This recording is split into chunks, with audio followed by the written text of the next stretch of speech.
Entrepreneurs, 70% of all businesses never make it to the second generation. So my friend Ted nixed his succession planning. He founded a company that became highly successful and had a decidedly positive impact on its constituents. At 68 years old, his board asked him to develop a succession plan.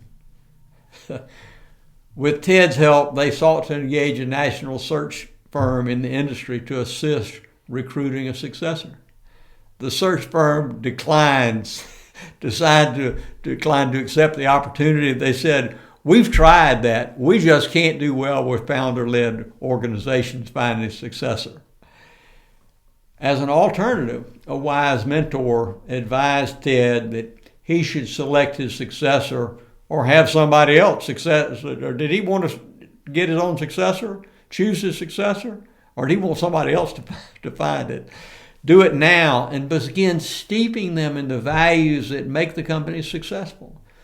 From a narrow, limited search, 3 potential successors emerged.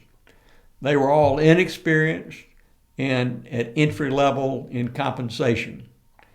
Ted hired them all. None lasted more than a year.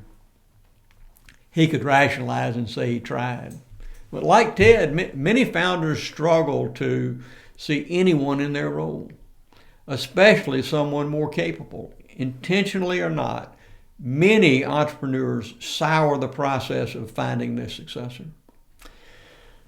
This story highlights one reason why 70% of business transitions fail or get sold before the second generation of leadership even gets a chance.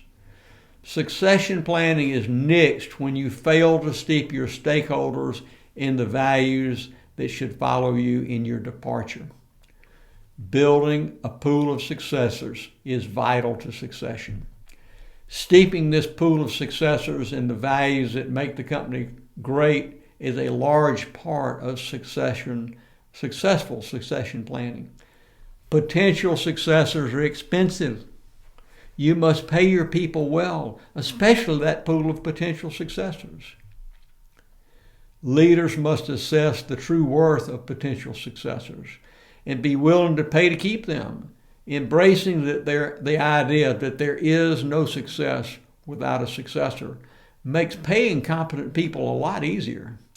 And having competent people in the saddle as you exit ensures that they can pay you well as you leave. A couple of examples.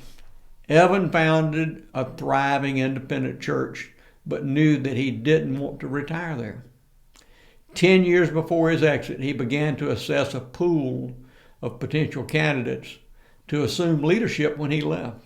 When one candidate rose to the top, he poured himself into him. They developed a plan for Evan's exit and his replacement's elevation with trusted stakeholders. They only disclosed that to the small group of insiders. When Evan left, the church leaped forward and grew even more. Edgar leads an iconic brand. He and his younger brother use a facilitator to build their team and plan succession 10 years out. They both have good health. They love to hunt and fish, enjoy their grandchildren.